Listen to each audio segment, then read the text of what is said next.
कहीं पर कांदा बोलते हैं, जैसे महाराष्ट्र के लोग हैं उसको कांदा बोलते हैं। तो संस्कृत में पलांडु बोलते हैं, हिंदी में हम लोग प्याज बोलते हैं। यवनिस्ट भी बोलते हैं क्योंकि ये यवन लोगों के थ्रू ही इधर इंडिया में आया हुआ था। दुर्गंध आती है, ऑब्वियस बात है, हर कोई जानता है कि जब भी आप प्याज खाते हो तो मुंह से स्मेल आती है, इसका नाम ही रख दिया गया दुर्गंध। मुख दूषक भी बोल दिया गया। प्याज खाए रहते हैं ना, कई बार जैसे मेरे साथ भी होता है कि अगर गलती से मैं दिन में खा ही रहूँ तो मुझे आदत है कि मैं किसी से बात करती हूँ फिर थोड़ा डिस्टेंस रख करके बात करती हूँ, क्योंकि सामने वाले को स्मेल अच्छी नहीं लगती है। या मुझे अच्छी तरीके से इसी बात से याद आता है कि मेरे फादर प्याज डेली खाते थे, बट वो रात में खाते थे, दिन में कभी भी नहीं खाते थे। वही होता है कि थोड़ा सा अनईजीनेस सा दूसरे को फील होता है ना। और इसके जो गुण होते हैं ऑलमोस्ट लगभग लहसुन की तरह होते हैं, पर थोड़े से चेंज होते हैं। इसलिए मैंने कहा मतलब इसके बारे में सही से बात किया जाए, क्योंकि नॉर्मली होता है कि जो चीज़ें भी हम खा पी रहे हैं उसके हमें औषधि गुण भी पता होने चाहिए। और जितने भी आपके आहारीय द्रव्य हैं, मतलब जो खाने में आप लेते हो, मैं कोशिश करूँगी कि हर बार किसी न किसी के बारे में ज़रूर बात करूँ और ऑथेंटिक बात करूँ, मतलब भाव प्रकाश से मैं बात करूँगी, ठीक है। तो रस और पाक में दोनों ही ये मधुर रस होता है। तो हालाँकि कोई भी प्याज का रस ऐसे डायरेक्ट नहीं पीता है, बट अगर आप पियेंगे तो आपको लगेगा हल्की सी मिठास है, ठीक है। अनुष्ण होता है, बहुत ज़्यादा गर्म प्याज नहीं होती है, और गर्मियों में तो वैसे भी बोलते हैं नहीं खाना चाहिए कि लू वगैरह नहीं लगता है। अत्यंत पित्तकारक नहीं होता है, ठीक है। जैसे लहसुन चीज़ क्या थे आपके पित्तवर्धक थे, बट प्याज जो है वो पित्तवर्धक नहीं होती, तो इसलिए प्याज को बड़े आराम से हर कोई खा सकता है। वातहर प्रॉपर्टी होती है, तो वात जिन लोग की ज़्यादा बढ़ी रहती है वो लोग प्याज खाएंगे तो उनके लिए बड़ी अच्छी सी चीज़ होती है। बल्ले होती है, ब्रेहण होती है, गुरु होती है, थोड़ी सी भारी होती है। तो इसी वजह से देखिए पुराने टाइम में डायबिटिक वगैरह के पेशेंट्स को लेने के लिए मना होता था, क्योंकि भारी सी चीज़ होती थी और रस में मधुर होती है। लेकिन मैं आज की डेट में कहती हूँ आप प्याज खा सकते हो, बहुत अति करके मत खाइए, थोड़ा थोड़ा करके खाइए। मैं क्यों बता रही हूँ कि मैंने बहुत सारे डायबिटिक पेशेंट को देखा था प्याज बिल्कुल नहीं खाते थे, और दुनिया भर की बहुत सारी चीज़ें खाते हुए नहीं सोचते थे, तो प्याज खाते हुए तो सोचते थे, तो थोड़ा बहुत प्याज चलता है, ऐसा नहीं है। लेकिन आप अति करके खाएंगे तो अति सर्वत्र वर्जते, वो चीज़ नुकसान देगा।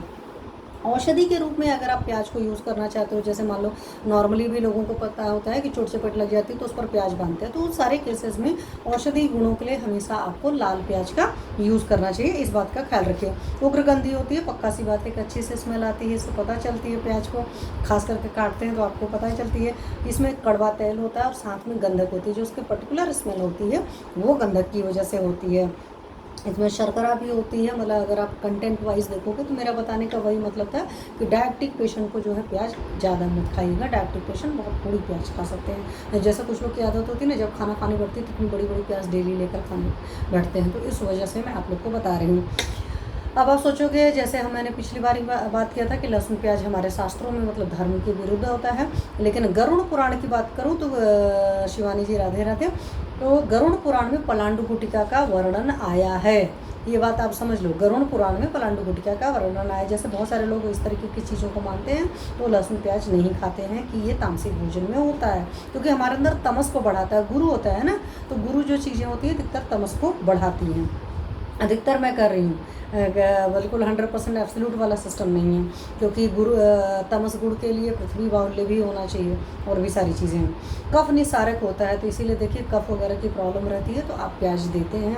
मूत्र जनन होता है, यूरिन इससे बढ़ती है, तो किसी लोग को अगर तकलीफ रहती है कि यूरिन की फ्लो में वगैरह में प्रॉब्लम रहती है तो वहाँ बोलते हैं मूत्र जनन है, तो मतलब आप प्याज को खा सकते हैं। आर्तो जनन होता है, तो कई सारे लोग को स्कैंटी पीरियड वगैरह की प्रॉब्लम होती है, फीमेल्स में, बच्चियों में भी प्रॉब्लम होती है, और कई अधिक एज की लेडीज़ में भी इस तरह की प्रॉब्लम आती है, तो वो लोग भी प्याज का सेवन करें तो उनको अच्छे रिजल्ट आएंगे।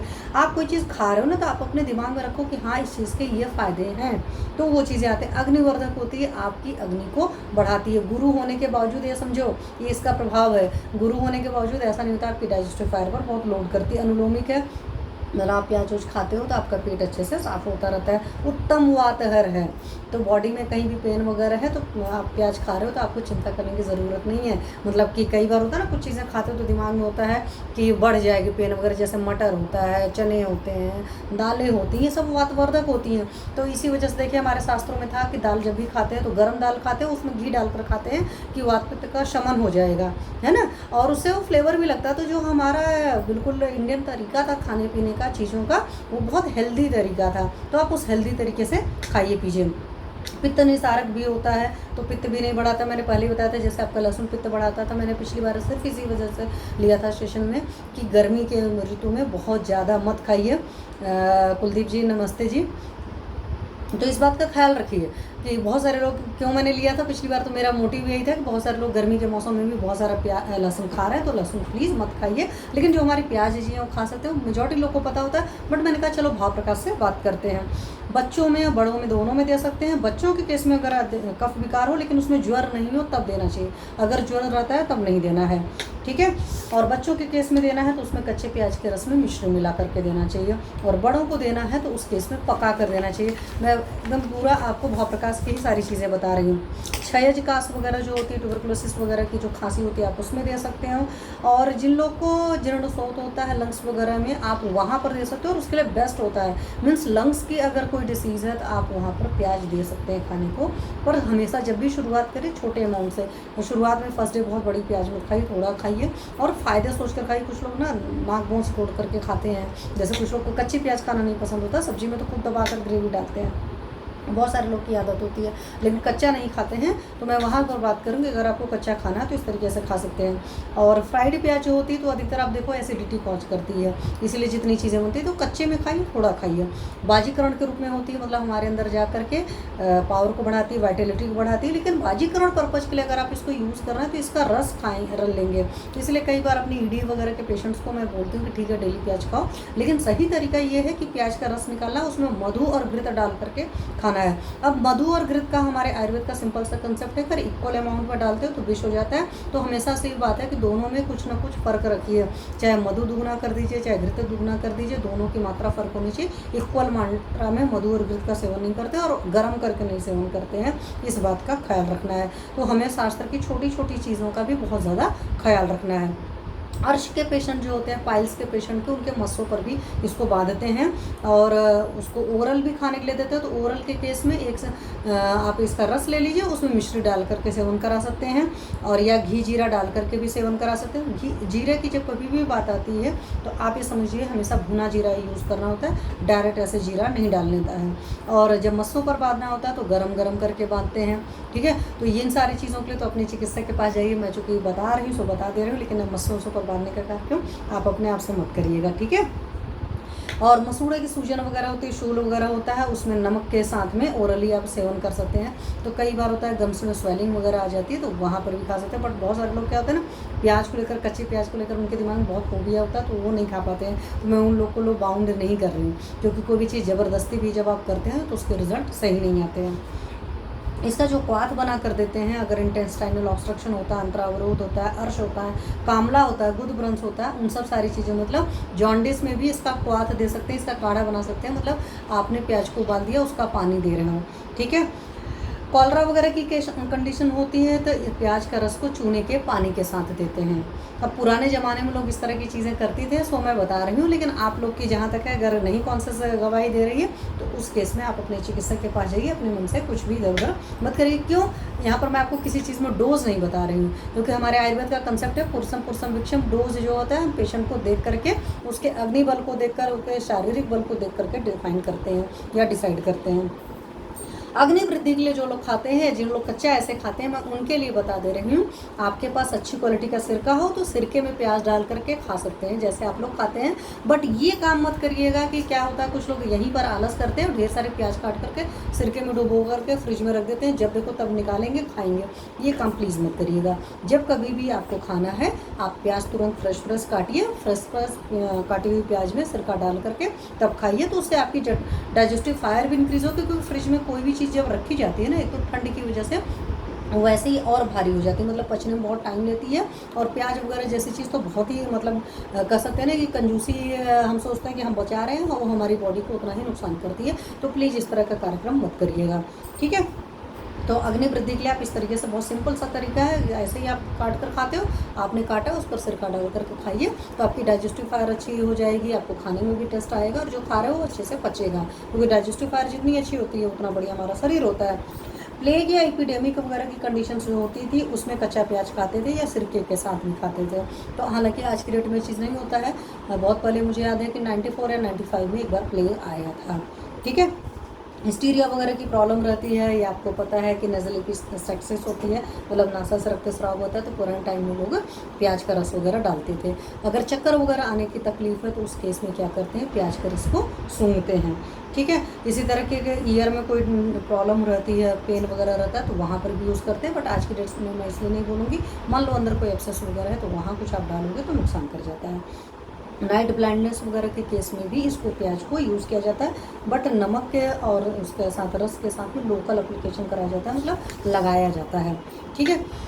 इसी तरीके से बहुत सारे फोड़े फुंसी में लोग पुल्टिस बांधते हैं और वहाँ पर लोग तेल यूज़ करते हैं, लेकिन शास्त्र कहता है घी में आपको पुल्टिस बनाना है। मैं क्यों बता रही हूँ कि बहुत सारे लोग को चोट चपेट लग जाती है, तो उस केस में क्या करते हैं लोग, तेल में करते हैं। तेल में नहीं करना है, घी में करना है। इसी वजह से मैंने सेशन को लिया, क्योंकि बहुत सारे लोग को जो ट्रेडिशनल चल रहा है उस चीज़ को फॉलो कर रहे हैं और वो रिज़ल्ट उतना नहीं आ पा रहा जो रिज़ल्ट आना चाहिए।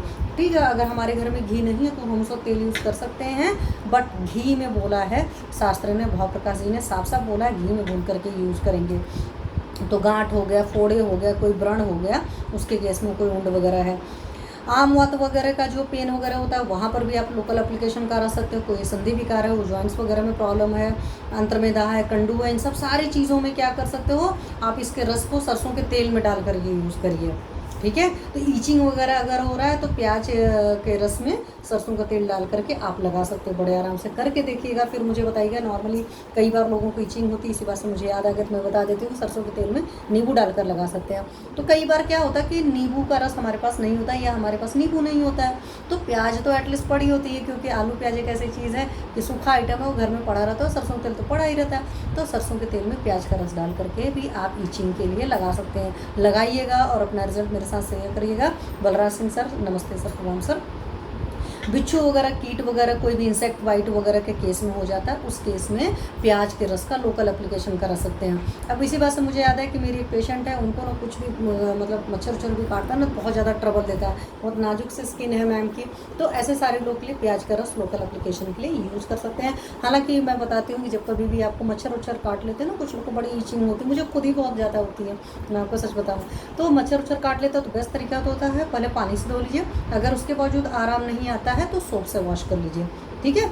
अगर आपको लगता है उसके बावजूद तकलीफ हो रही है तो आप प्याज का रस लगा सकते हैं, क्योंकि ये सोप क्या होता है, अल्कलाइन होता है, तो वहाँ जाकर नलीफाई कर देता है, तो मच्छर उच्छर काटे रहते हैं तो आपको आराम आ जाता है। इसी तरीके से जो इसका बीज होता है, प्याज का बीज, हालांकि घरों में नहीं पड़ा होता है, बट आप पंसारी की दुकान से ला सकते हैं। तो इसका बीज जो होता है बाजीकर होता है, मतलब वाइटल पावर की बढ़ाता है। ठीक है। राखिब जी नमस्ते। इसका बीज को पीस करके मधु के साथ आप लगा सकते हो। खालित्य पालित्य में तो देखते हैं ना, जब हेयर फॉल वगैरह के केसेस में तो लगाया है, मैंने खुद कई बार लगाया है।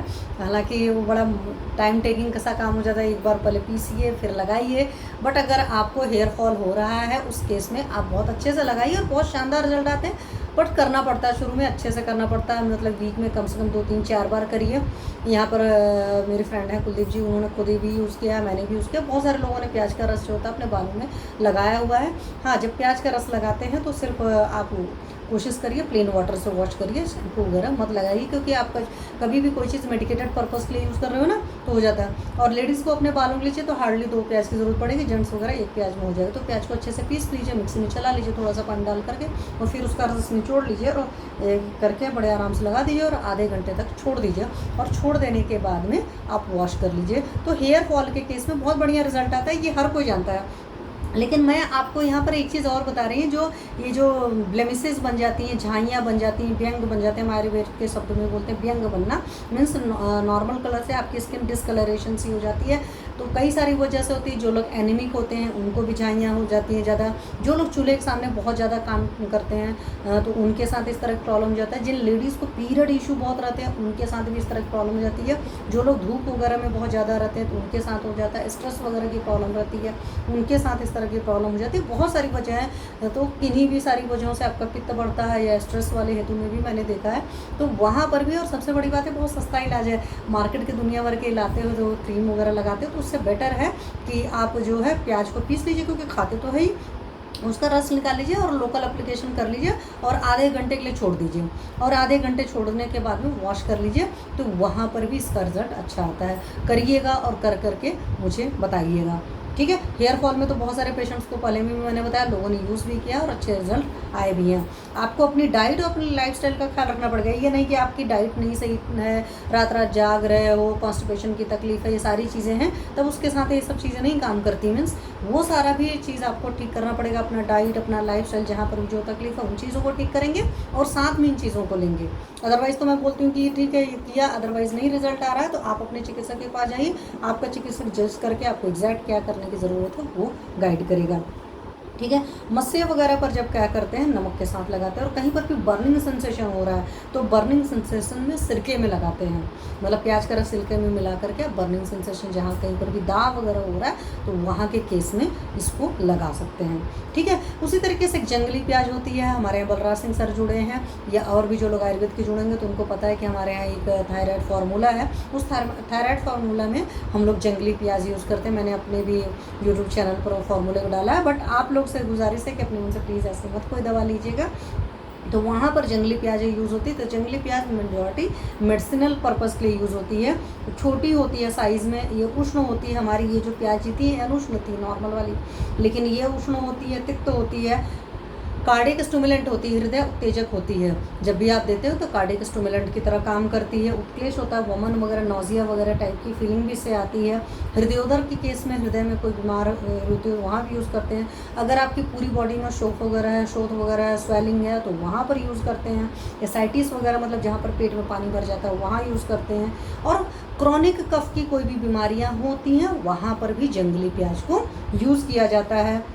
और अगर आपको रेस्पिरेटरी सिस्टम की कोई भी क्रॉनिक बीमारी है तो वहाँ पर भी जंगली प्याज को यूज किया जाता है। मैं क्यों बता रही हूँ कि यहाँ पर कुछ प्रैक्टिशनर भी जुड़ते हैं, तो आप अगर जंगली प्याज को है, हालांकि जंगली प्याज मैंने चखा नहीं है तो मैं उसके फ्लेवर के बारे में एग्जैक्ट आइडिया आपको नहीं दे सकती हूँ, क्योंकि मेडिसिन तो हम लोग मंगा लेते हैं और पेशेंट को दे देते हैं। ठीक है। हमारे यहाँ है सिस्टम में कुछ लोग जो अपने हाथ से खुद बनाए हैं, पर मैंने उनसे पूछा नहीं कि जंगली प्याज का फ्लेवर कैसा होता है। तो मैं वहाँ पर यही कर रही हूँ कि आप इन चीज़ों को यूज़ करिए और यूज़ करने के बाद में अपना रिजल्ट बताइए। जैसे हेयर फॉल के केस में जितनों को यूज़ कराया बढ़िया रिजल्ट आया है। आप व्यंग वगैरह, ब्लेमिसेस वगैरह, झाइयाँ वगैरह हैं वहाँ पर यूज़ करिए।